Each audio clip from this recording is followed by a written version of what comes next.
is Kiah Hufane, and I am the principal of Success Academy Harlem Central. I will be your MC today, and I first want to start off by saying a huge thank you so much for coming today. I also want to thank all of the parent leaders who are joining us from across the city today, so let's hear it for them as well. All right, we have an absolutely amazing lineup for you today.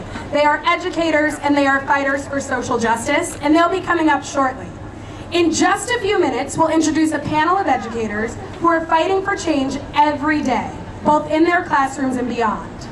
But before we get things started, let me see those beautiful signs that you have. Hold them up nice and high. Let's go, let's go, let's go! Nice. I wish you guys could see it from where I am. It looks absolutely beautiful.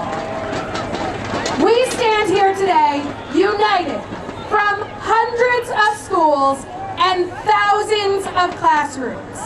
Teachers, thanks to your hard work, charter schools are now serving 100,000 children across New York City.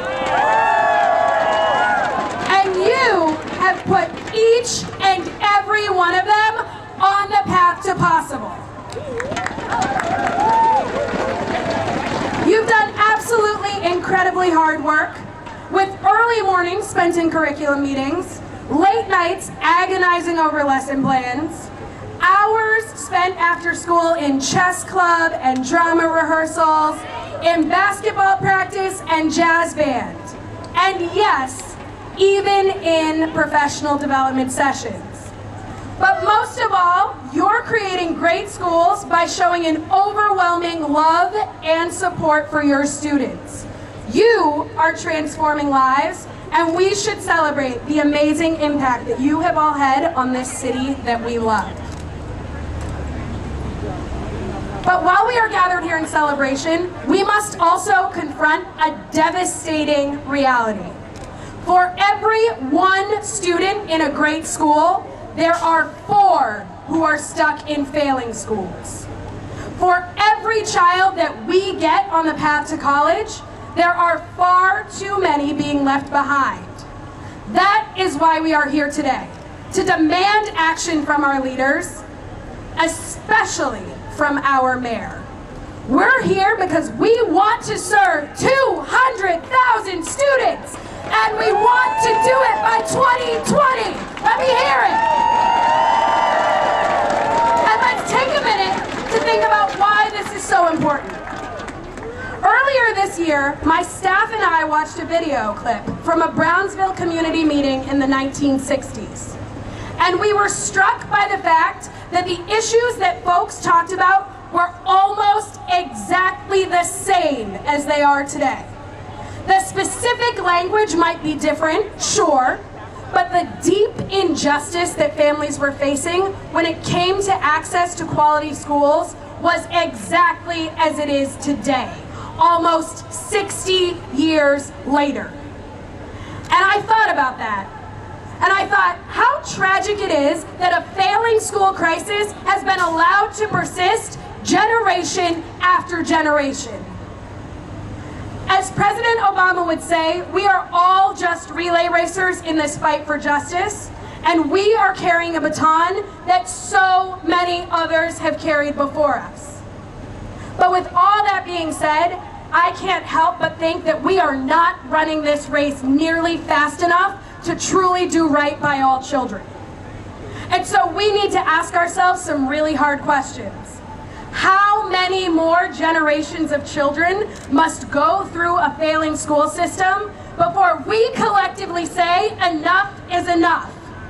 How many more young men and women must be left behind before we demand more from our leaders?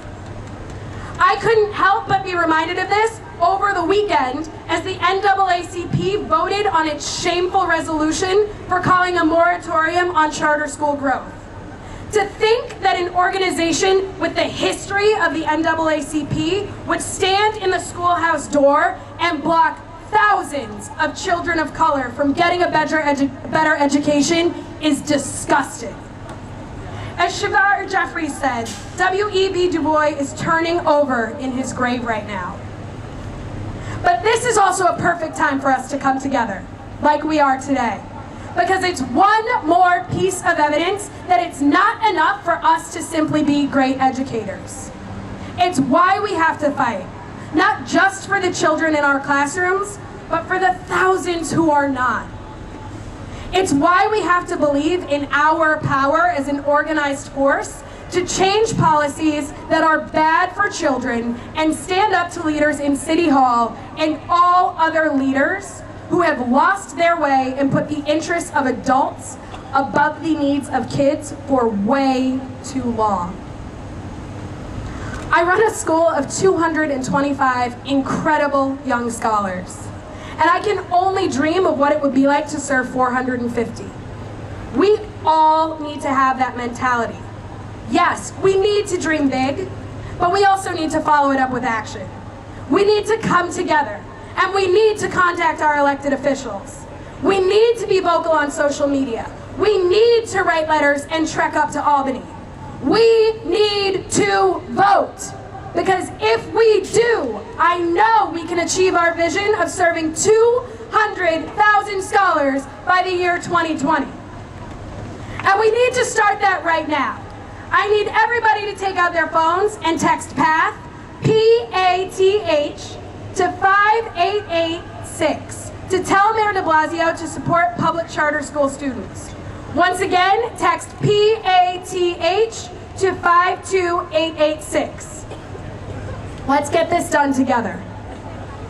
And now, I want to welcome two fellow educators who will lead our panel discussion on thinking beyond our classrooms. It is my pleasure to introduce two educators and warriors for social justice, Ms. Kiah Hufane from Success Academy Bronx 2, and Mr. Alante Johnson from Uncommon School